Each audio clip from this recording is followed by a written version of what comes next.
afternoon, everyone.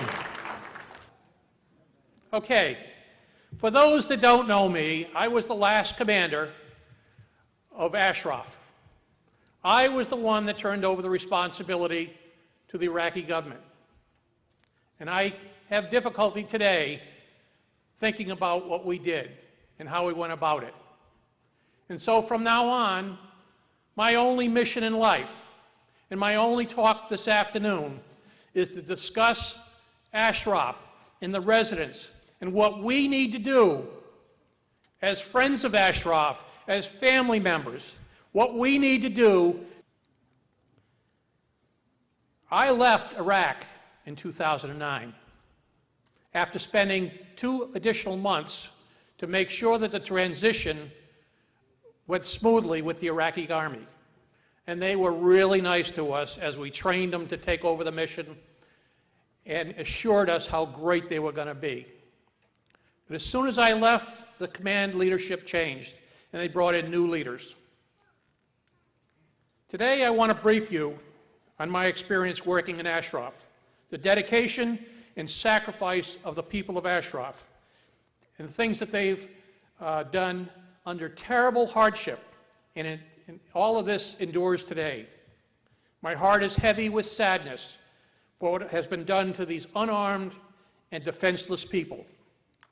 This world is silent on their plight, but they did have hope for a new Iran, and they stand as a beacon for that new hope.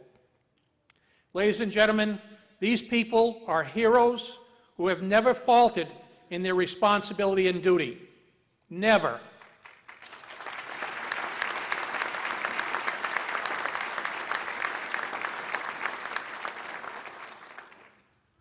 Before we turned over the responsibility to the Iraqi government, the United States State Department, the UNHCR, and of course me, we convinced the residents that this was a good thing, that this was a pathway to a new future outside of Iraq.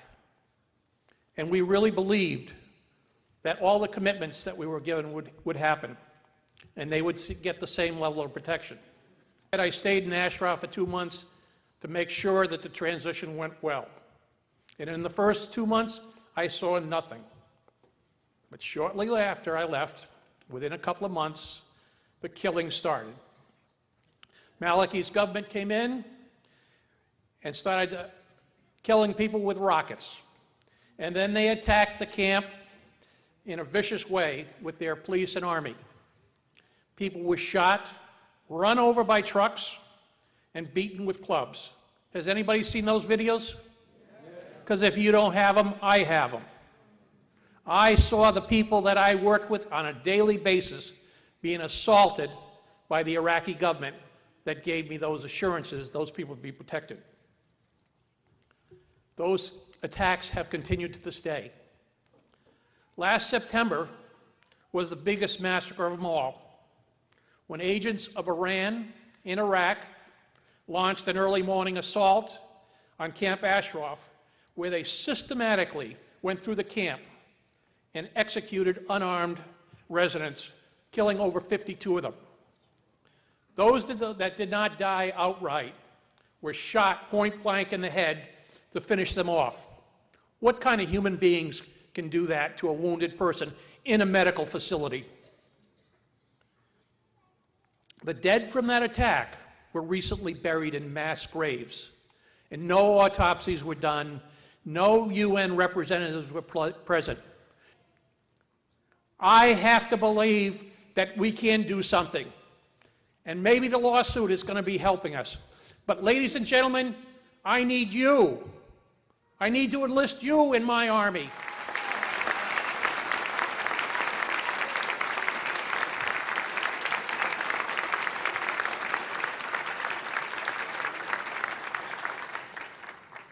We now have all the residents out of Ashraf. Camp Ashraf no longer exists in its physical state, but Camp Ashraf exists in our mind.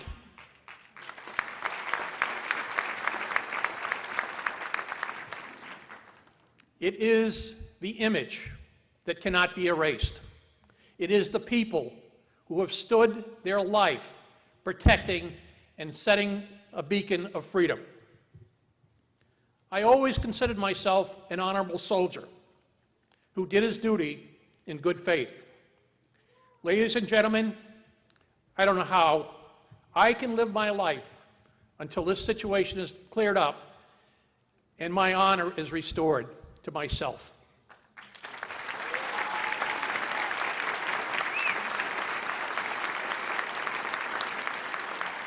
As I said, I'm here today to plead for your help to right this great wrong.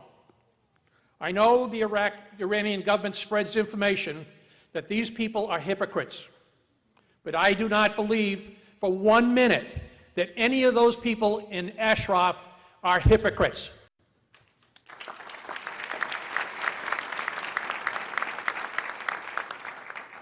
The Iraqi government has turned Ashraf into a concentration camp, and the people are being brutalized by people with power. Use your social media to spread the word that we need help. We need to resolve this situation.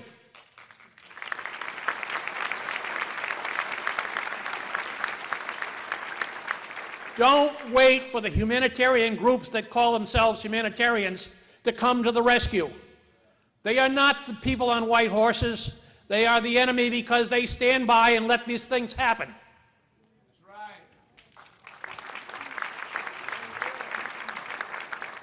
When I was in Iraq, I never saw the UN come to Ashraf because they were afraid.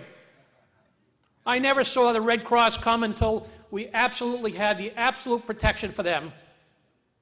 But their only purpose when they came to Ashraf was to help send people back to Iran. Agents of Iran. People that had defected from the organization who said they wanted to go back to Iran. People like Batul Satani, who I'm sure you've seen on some of the Iranian televisions. Batul lived in a refugee camp in luxury for 4 years after she defected. She had a great life there.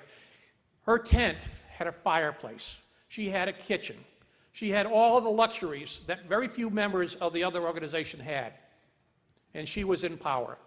And then she goes back to Iran.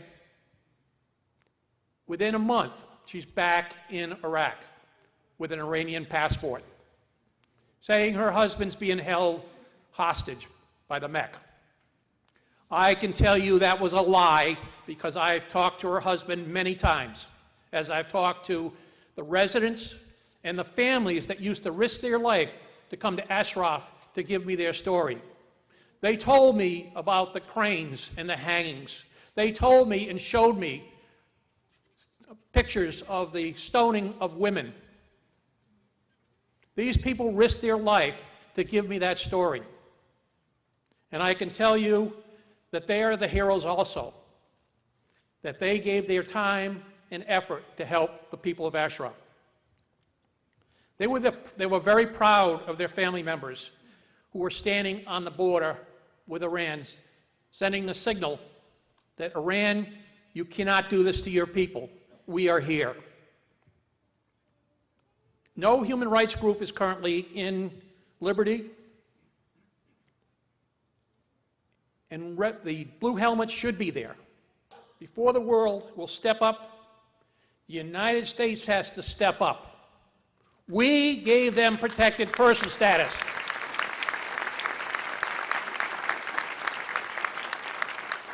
We have stood by while they've been killed.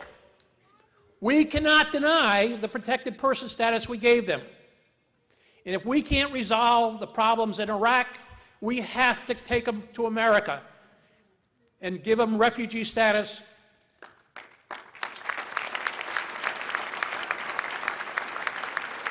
And political asylum.